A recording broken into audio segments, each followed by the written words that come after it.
देश भर से हमारे साथ जुड़े राज्यपाल श्री, शिक्षा जगत के महानुभाव, देवी और सज्जनों, आज विकसित भारत के संकल्पों को लेकर बहुत ही अहम दिन है। मैं सभी गवर्नर्स को विशेष बधाई दूंगा कि उन्होंने विकसित भारत के निर्माण से जुड़ी इस वर्कशॉप का आयोजन किया। देश की युवा शक्ति को दिशा देने का दायित्व जिन साथियों पर है, उनको आप एक मंच पर लाए हैं। शिक्षण संस्थानों की भूमिका व्यक्ति निर्माण की होती है और व्यक्ति निर्माण से ही राष्ट्र निर्माण होता है। और आज जिस कालखंड में भारत है, उसमें व्यक्ति निर्माण का अभियान बहुत ज्यादा अहम हो गया है। मैं आप सभी को वॉइस ऑफ यूथ वर्कशॉप की सफलता के लिए अग्रिम शुभकामनाएं देता हूं। साथियों, हर देश को इतिहास एक ऐसा कालखंड देता है जब वो अपनी विकास यात्रा को कई गुना आगे बढ़ा लेता है। ये एक तरह से उस देश का अमृतकाल होता है। भारत के लिए ये अमृतकाल इसी समय आया है। ये भारत के इतिहास का वो कालखंड है जब देश एक क्वांटम जंप लगाने जा रहा है। हमारे इर्द गिर्द ही ऐसे अनेक देशों के उदाहरण हैं जिन्होंने एक तय समय में ऐसा ही क्वांटम जंप लेकर खुद को विकसित बना लिया। इसलिए ही मैं कहता हूं, भारत के लिए भी यही समय है, सही समय है। हमें इस अमृत काल के पल पल का लाभ उठाना है। हमें एक भी पल गंवाना नहीं। साथियों, हम सभी के सामने प्रेरणा के लिए आजादी का हमारा लंबा संघर्ष भी है। जब हम एक ध्येय के साथ, एक जोश, एक जज्बे के साथ आजादी को अंतिम लक्ष्य मानकर मैदान में उतरे, तब हमें सफलता मिली। इस दौरान सत्याग्रह हो, क्रांति का रास्ता हो, स्वदेशी को लेकर जागरूकता हो, सामाजिक और शैक्षिक सुधार की चेतना हो, ये सारी धाराएं एक साथ मिलकर आजादी के आंदोलन की ताकत बन गई थी।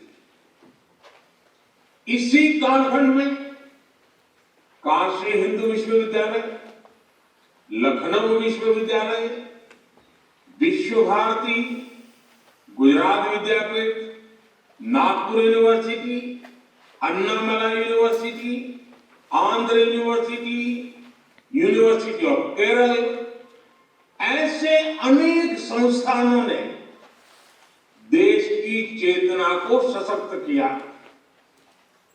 यही वो कालखंड था जब हर धारा में भीतर आजादी को लेकर नई चेतना का संचार हुआ। आजादी के लिए समर्पित एक पूरी युवा पीढ़ी खड़ी हो, एक ऐसा विचार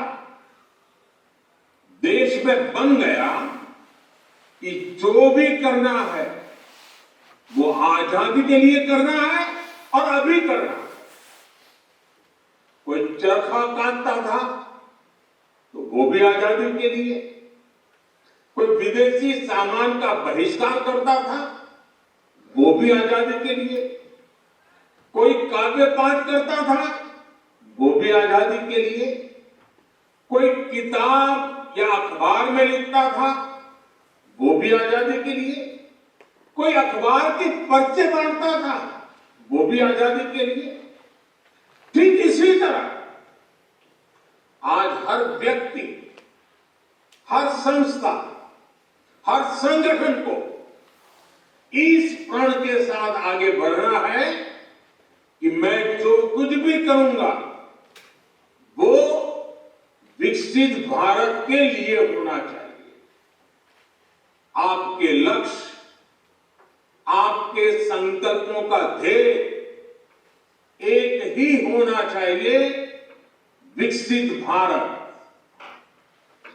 एक शिक्षक के तौर पर आप ये सोचें कि ऐसा क्या करेंगे कि विकसित भारत के लक्ष्य में देश की मदद हो।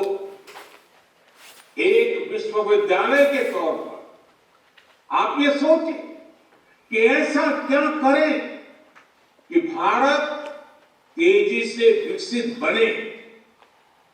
आप जिस क्षेत्र में हैं, वहां ऐसा क्या हो, किस तरह हो कि भारत विकसित बनने के अपने मार्ग में तेजी से आगे बढ़े। साथियों, आप जिन एजुकेशन इंस्टीट्यूट को रिप्रेजेंट करते हैं, वहां आपको देश की युवा ऊर्जा को इस एक लक्ष्य के लिए चैनलाइज करना है। आपके संस्थानों में आने वाला हर युवा कुछ न कुछ विशेषताओं के साथ आता है। उसके विचारों को चाहे वो कितने भी विविध क्यों न हो,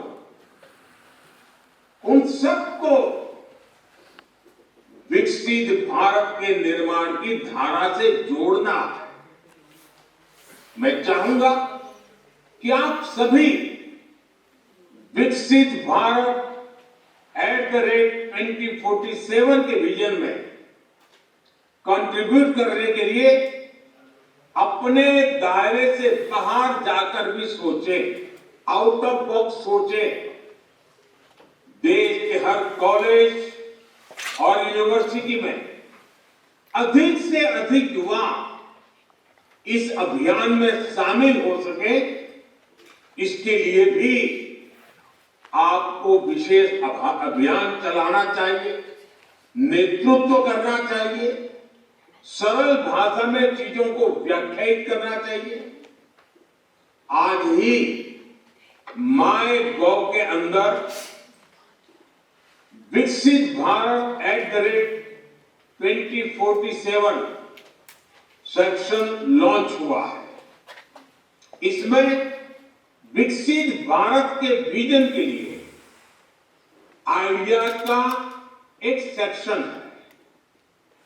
और क्योंकि आइडिया की शुरुआत ही आई से होती है, इसलिए इसमें ऐसे आइडिया चाहिए जिसमें वर्णन हो कि मैं स्वयं भी क्या कर सकता हूं।